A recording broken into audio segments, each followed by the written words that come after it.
Pemirsa, berbagai survei memperlihatkan ketatnya tingkat elektabilitas kedua calon presiden. Kontestasi pun berlangsung hangat untuk memperebutkan suara akar rumput yang dianggap bisa memegang kunci pemenangan pada saat Pilpres nanti.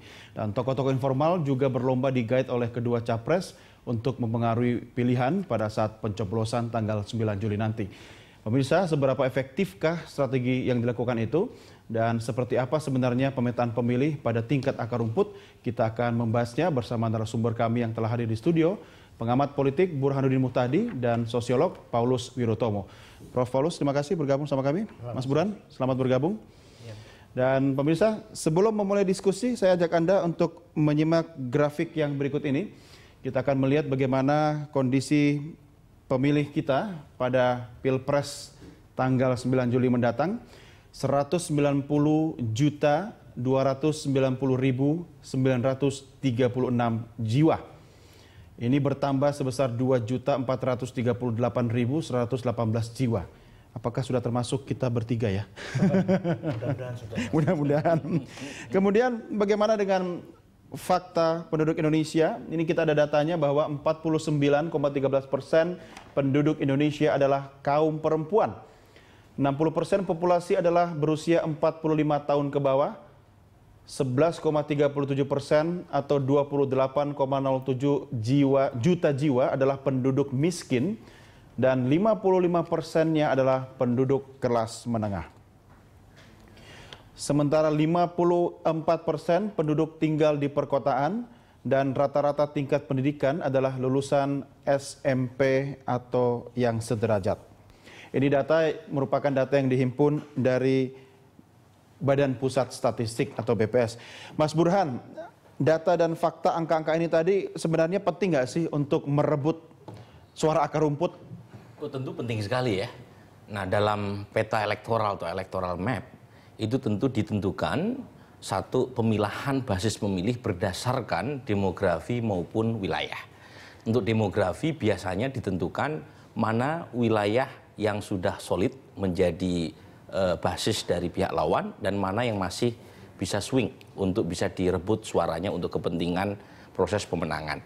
Nah, secara umum kan ada tiga jenis pemilih ya. Pemilih kita sebut sebagai loyal voters, pemilih yang sudah loyal, dan semakin dekat pemilu jumlah pemilih loyal itu makin lama makin meningkat.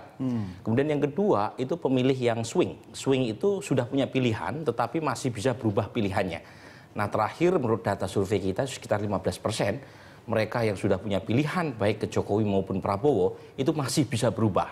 Nah, yang ketiga namanya undecided voters atau pemilih yang belum menentukan pilihan. Nah, itu sekitar 7%. Nah, 7 plus 15 itu masih ada sekitar 22%. Nah, pertanyaannya di mana 22% itu? Sebab kalau misalnya capres dengan tim suksesnya bergerak dan bekerja di wilayah yang sudah menjadi basis pihak lawan, tentu kan lebih sulit karena waktunya pendek, maka otomatis harus bekerja keras dan juga cerdas. Nah, untuk menentukan 22%, mau tidak mau harus melihat profil pemilih swing voters maupun undecided voters. Kemudian dikaitkan dengan demografinya. Nah, untuk pemilih kelas menengah atas itu susah untuk dipersuasi. Tetapi untuk kelas menengah ke bawah lebih mudah dipersuasi, tapi saat yang sama mereka juga mau tidak mau harus ada hal-hal yang bersifat tanda kutip ya transaksional. Nah, di situ ongkosnya juga lebih mahal. Kemudian geografinya juga lebih sulit. Jadi ada plus minusnya.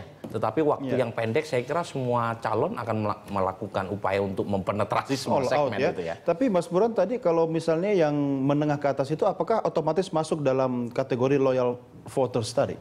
Sebagian masuk, sebagian tidak ya. Masih bisa digoyang dong sebagian?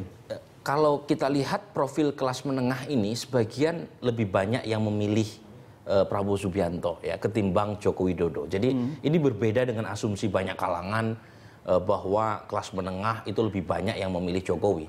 Data empirisnya nggak seperti itu. Jadi data empirisnya Jokowi lahir dari kelas menengah, kemudian masuk kelas menengah bawah, tapi justru kelas menengah yang sekarang paling cepat meninggalkan Jokowi. Nah, tentu nggak semuanya ya, ada sebagian yang memilih Jokowi juga.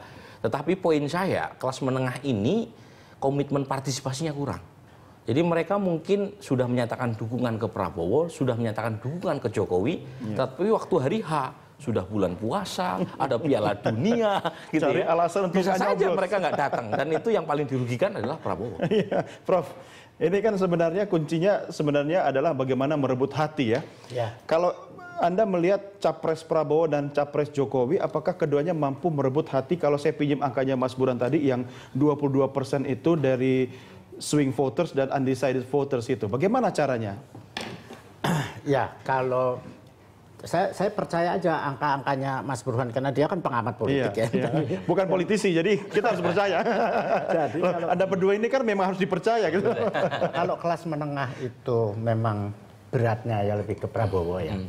Kalau saya sih merasakannya karena saya sebagai dosen, saya melihat mahasiswa saya itu juga kelihatannya masih banyak yang apa ya, nggak yakin, sehingga dia banyak ya ke Prabowo memang saya juga terdengar-dengar banyak juga. Nah, tapi persoalannya kan gini ya, menurut saya ini ya, kalau orang yang di kelas menengah ya itu dia mempunyai dunia yang lain yang namanya dunia maya. Nah, ini dunia maya ini ternyata jauh lebih dinamis daripada dunia nyata. Artinya Sosial kalau media mereka ya. itu mengikuti Twitter dan segala macam itu, mereka itu sangat mudah saling mempengaruhi. Walaupun saya kira yang sudah tetap pilihannya dia semakin membela apapun karena dia sudah ada rasa ini juga ya emosi ya dengan yang lawannya ya. Militansinya lebih tinggi Ya, dibanding yang tapi lain. saya lihat yang undecided, tapi yang di kelas menengah itu akan sangat bisa dipengaruhi di dunia maya. Jadi kalau di dunia maya itu seperti apa tingkat kecerdasan dari masing-masing kelompok untuk berargumen ya, mungkin bisa mempengaruhi undecided yang kelas menengah. Tapi Prof, undecided ini kan sekitar 7% doang. Iya sedikit. Tapi yang enggak termasuk yang swing maksud Oke, saya. termasuk yang swing, Karena yang 22%. swing itu menurut saya sih ya masih undecided juga ya gitu ya. Masih lemah imannya. Masih lemah. Dan tapi kalau di kelas bawah, nah ini menurut analisis saya begini, di kelas bawah itu mereka pasti tidak mengaksesnya kepada dunia maya. Nah, dari mana mereka mendapatkan keyakinan itu? Menurut saya keyakinannya semakin lama mereka hanya ingin melihat figur aja, sosoknya orang-orang itu. Jadi sosoknya Prabowo dan sosoknya Jokowi. As simple as that. Jadi simple sekali dia lihat mana ya? Kelihatannya yang lebih Berarti baik yang serangan mana ya? darat ya, harus face to face langsung bertemu. Oleh karena itu, dari dua capres itu, sekarang ini terakhir-akhirnya harus berlomba menarik perhatian dengan figur dia. Bagaimana perilaku dia, bagaimana cara dia bicara. Kalau dia bisa menarik simpati, Dapat. rakyat yang di bawah hanya saya kira itu yang paling. Baik, Prof, Mas Burhan, kita break dulu. Kita akan lanjutkan di segmen berikutnya. Pemirsa tetap bersama kami segera kembali sesaat lagi.